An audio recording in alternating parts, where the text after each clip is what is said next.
The Penguins and the Bruins, they're trying to find out this week if Pete DeBoer is going to be available.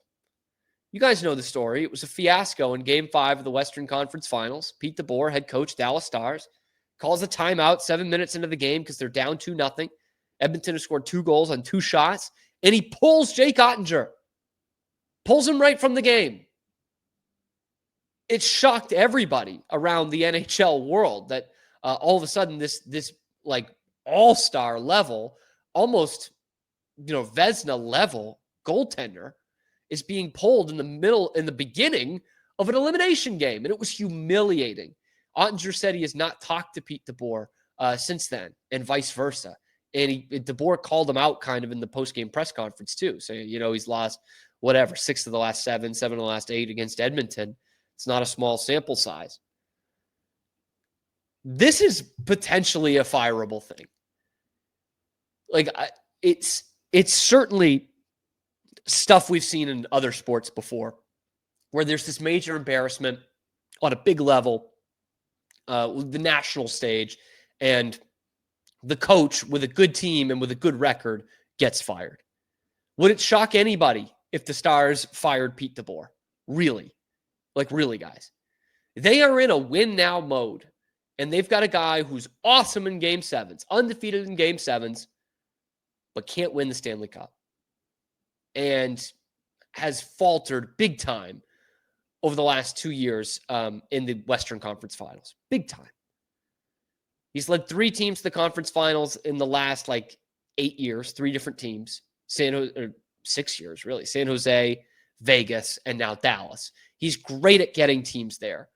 But it's stuff like this with the Jake Ottinger thing that makes him a candidate to be run out of town in Dallas. One of the hot names around a couple of these coaching searches has been Misha Donskov, the assistant for the Stars. He's a guy with front office experience and assistant coach experience. Won a Stanley Cup as an assistant coach with Bruce Cassidy in his first year in Vegas, then went on with Pete DeBoer to Dallas. The Bruins were a team that were interested in Misha Donskov. The players like him. He's great with a game plan. Maybe that's what Dallas wants. Maybe they don't want an ego-tripping coach like Pete DeBoer. And they're like, you know what? There's not many guys to choose from at this point in the cycle. But the players really like Misha Donskov. We've got a great core here.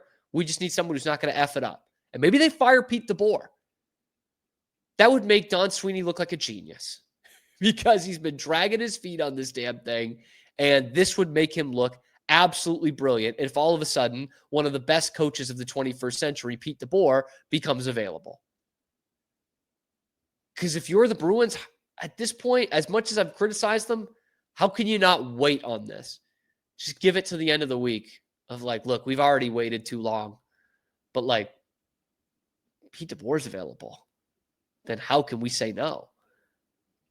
How can we get outspent by John Henry's Pittsburgh Penguins if Pete DeBoer becomes available? Because that might be exactly what the Bruins need. He hasn't won a Stanley Cup yet. But he's had real good chances with a couple other teams. But the Bruins are so far off from worrying about that. They are so far off from Stanley Cup territory. They need to make the playoffs, bro. They need a guy who has a structure in place, who has been there and done that, and has literally had success pretty much everywhere he's been, except for Florida. Jersey, San Jose, Vegas, conference finals, Dallas, conference finals, Stanley Cup final with San Jose. How can you not go after that guy? That would be, far and away the best prospect the Bruins would have for a head coach. Far and away. Because they didn't want to pay Mike Sullivan. And they didn't want to handle whatever controversy would come with Joel Quenneville. Which, by the way, it's not like he's getting run out of town in Anaheim just yet. Hasn't been a huge stink over Anaheim hiring Joel Quenneville. Sorry, there hasn't. So you've missed on both of those. Well, here you go. It literally might just be thrown into your lap here. Pete DeBoer, who got the Devils to a Stanley Cup final, the Sharks to a Stanley Cup final, and the Golden Knights and the Stars to conference finals. Everywhere he goes, he wins. how could you not go after this guy? Sorry. How could you not go after him? I know it was an embarrassing thing. He's had a history of stabbing goaltenders in the back. Well, here's your next challenge, Pete. Here's a goalie that stabbed his franchise in the back last year. So if you can even the score, the Bruins fans might actually like that. This feels like a no-brainer to me if he becomes available. A no-brainer. He wears out his welcome in pretty much all these places, right? He's gotten fired the last couple of jobs. I just don't know how the Bruins don't wait on him and try to go after him at this point. Because the next best, I think, is Mitch Love, the guy from Washington, who I talked about on the show yesterday. Check out that segment on YouTube if you haven't seen it. I do like Mitch Love. I really do. I don't care that he hasn't been a head coach in the NHL before. If you're comparing him to someone like Pete DeBoer, who does have great head coaching experience, yeah, that's a different story, right? Like that. Of course, you want that, but I don't think that's the end all be all. I'm not taking Jay Woodcroft over Mitch Love if all things are equal, just because Jay Woodcroft has been a head coach before. I'm taking Mitch Love over Marco Sturm. This is a guy. This was part of the coaching staff for a guy who's going to win the Jack Adams this year. By the way, Spencer Carberry, Washington, guy you should have hired over Jim Montgomery in hindsight, who interviewed for the Bruins job back in 2022. He's part of that staff. It was a really good defensive team, and Mitch Love was controlling that, the defensive side, defensive zone. So that, to me, way outweighs the fact that he hasn't been a head coach before. But if Pete DeBoer's there, yeah. And that is a growing possibility, by the way. All these stories are pointing to Pete DeBoer very well could get fired in Dallas.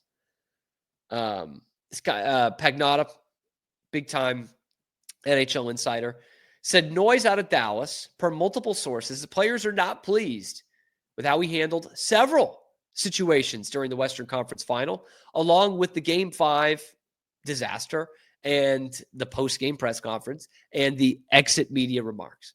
Told players voice concern during internal exit interviews. DeBoer has 1 year left on his contract. It's another important part here. He's only got 1 year left. A lot of teams will let that run out, and that's fine.